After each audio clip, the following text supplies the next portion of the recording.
السلام عليكم ورحمة الله وبركاته. دمان أصحابتي كحيران يوتيوب كحب باهي وأنا سلام يا سلام كدب. إنتان موضوعين أوجد قلين موقالك اللايك نوصان مركز اللايك توانجي اللوذان لايك تنوحي فائدة ولا إذا هي موقالك ضد بدن بوغارسين دونا كنال كينا يوتيوب كحب باهي أنا سبسكرايب نو تابو سي أن أوجانا فرتن كنو سبسكرايب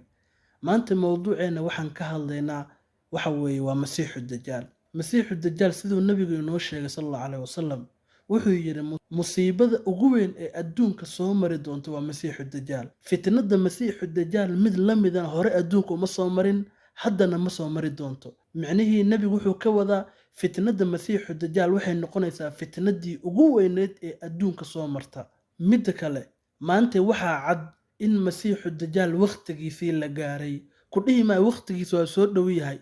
waqtigiisa waa la gaaray baa ku leeyahay sababta saa ku leeyahay waxa weeye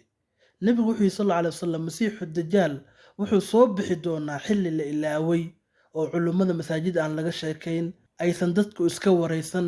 xilli masiixu dajaal la ilaaway buu soo bixi doonaa maanta masiixu dajaal cid ka hadasha miya aragtay dadkoo ka sheekaysanaya fitnada masiixu dajaal miya aragtay marka nabigu wuxuu yiri masiixu dajaal wuxuu soo bixi doonaa xilli la ilaaway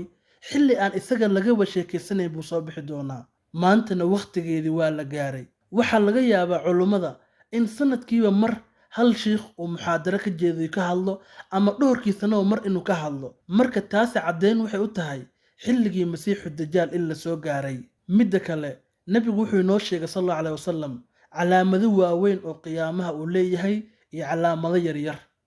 waxaa la hubaa in calaamadihii yaryaraa dhammaan la arkay calaamadihii yaryaraa ee qiyaamaha uu nabigu inoo sheegay in dhammaantood la arkay oo kaliya la sugayo calaamadihii waaweynaa taas waxaaba kasii daranba calaamadaha waaweyn calaamada ugu weyn ee furaha u ah waa soo bixitaanka masiixu dajaal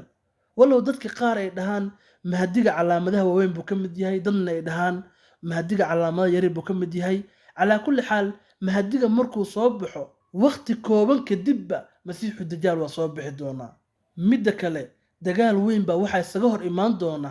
gaalada reer Yurub iyo muslimiinta ayaa dagaal weyn isaga hor imaan doona dagaalkaas ninka hogaaminaya culimadu waxay ku tilmaamaan inuu yahay mahdiga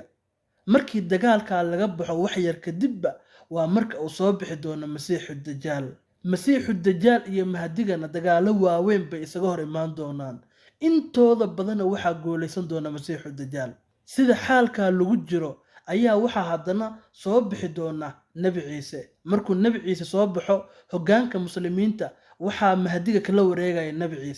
nabi ciisana dili doona masiixu dajaal nabi ciise oo nool ayaa hadana waxa soo baxaya yaajuuj iyo maajuuj markuu ilaahay yaajuuj iyo maajuuj uu baabi'iyo oo dhulku uu barwaaqo noqdo muslimiintuna ay ku raaxaysanayaan ayaa ilaahay muslimiinta si tartiiba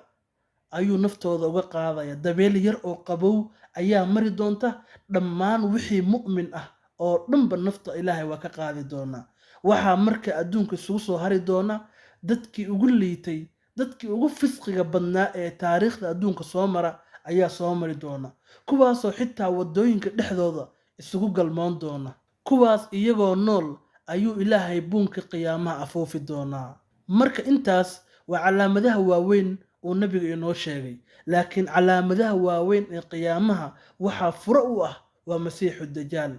xilligii nabiga sallallahu alayhi wasallam